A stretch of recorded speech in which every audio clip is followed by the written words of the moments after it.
Alright, it's December, so you know what that means. Time to get into our annual Star Wars review, and this time it's for Rogue One. I just seen the movie, got back, and now let's talk about it.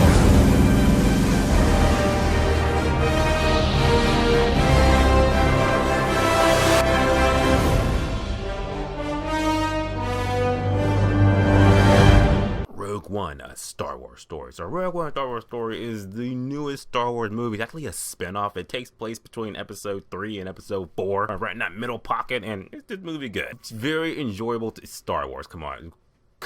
It's very different from your traditional Star Wars movie that we've been seeing for like the past couple of decades with episode 7 and the other one. This one feels really different because it's kind of like a war movie a little bit. Like we have our crew, our rebellion, they're pretty much going after the plans for this Death Star. See the next movie, you know how that goes. I had a good time watching Rogue One. Yeah, it was definitely, it gave me what I didn't get more or less in episode 7. I wanted an original Star Wars story. I wanted something I haven't seen before, and that movie delivered on that. And the movie's got flaws for sure, but at the same time, like I said, it's Star Wars. It's December. Come on, treat yourself to go see it. You're gonna see it. Come on. That being said, look at the pros and cons, but I believe that Rogue One, a Star Wars story, is in theaters right now. You need to go check this movie out. Here's why. First off, adding the movie. The cast is fucking spot on. This cast was amazing. Everyone did great. Our new lead female character, Felicity Jones, she was awesome as shit too. I really got behind her character. She showed good tragedy. She showed good range, good emotion. When she kicks off sort of ass in parts of the movie, I was like, you go, girl.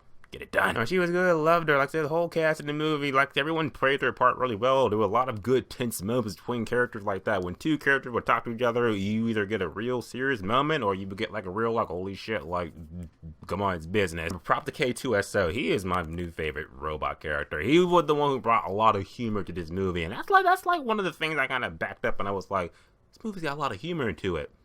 I like it. Like, he was like the comedic relief of this movie without being like the dumb comedic relief. So like when he said stuff, it was quippy, it was funny. I liked it. Like some of the stuff you might find in a Marvel movie, and I was like, well, when did Marvel kind of slip their way into this movie? Well, it is Disney after all. Humor never compromises the serious moments in the movie. Like when it was humorous moment, it happened. We had a good chuckle. Okay, moving on. But when the serious moment was going down, everyone was like, okay, it's business, no jokes. Darth Vader fans out there, let me just say right now, Darth Vader is in the movie, but for like, I don't want to give away how many parts he has in the movie, but the scenes he's in the movie is pretty fierce, it's pretty badass, make you be like, I just want to love Vader, he's awesome. Plot in the movie, like I say, you pretty much have our Felicity Jones, she's our main character, more or less. You're on the kind of journey with her, more or less, and she is teaming up with the rebellions to pretty much, get this, find out and get the plans for the Death Star so they can, stop that shit from blowing up planets. And that's more or less the gist of the movie. You gotta get this plans for the Death Star. That's like the overall thing for all you fourth graders out there that have never seen a Star Wars movie ever or seen New Hope. And plot's really easy to follow, never gets too lost or convoluted and everything. There are deeper tones and deeper character themes in the movie throughout it, but more or less the plot and the goal is still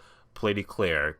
Get the plans for the Death Star, set it out, so yeah, we can stop that shit. And even though in the next movie they do stop that shit. One's pros in the movie that Star Wars always succeeds at is the set pieces. All the planets look amazing. When I saw this movie in IMAX, planet and cinematography looks great, astounding, the music, all that, just, good Star Wars shit, dude. That saw still there in the movie, and I love that shit. In the action in the movie, like I said, this movie is very, very action-packed. I'll say it's probably the most action-packed-ish of the Star Wars movie, minus the prequels. This one has a lot going on. Like I say, like the last 30, 45 minutes in the movie, it's just straight-up Star Wars Battlefront.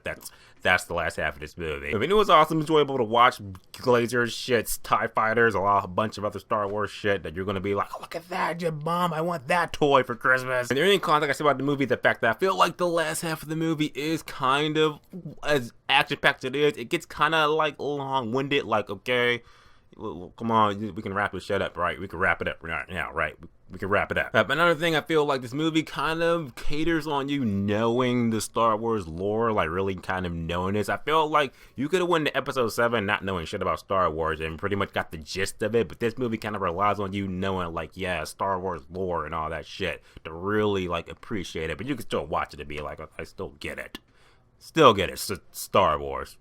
I get it. Rogue One was a very enjoyable movie, one of the closing movies in 2016. The movie's gonna make like $13 gajillion shit in the box office because it's Star Wars. Gonna sell the name alone. The action movie was great, the plot in the movie was easy to follow, the characters were great. Felicity Jones, she killed it. And the movie is a good direct link to go right into episode 4, the way it all goes down. It's like that was really well executed and it worked really well, and yeah, had a good time with it. So I'll still give it a very positive rating and say that Rogue One, a Star Wars Story, is indeed an 8 out of 10, which is worth seeing at full admission. The Rogue One, a Star Wars Story is out in theaters right now. We think about the movie, let me know, just talk about it. If you enjoyed it, let me know, just talk about it, because it's Star Wars weekend. Let's talk about it. And as always, guys, subscribe.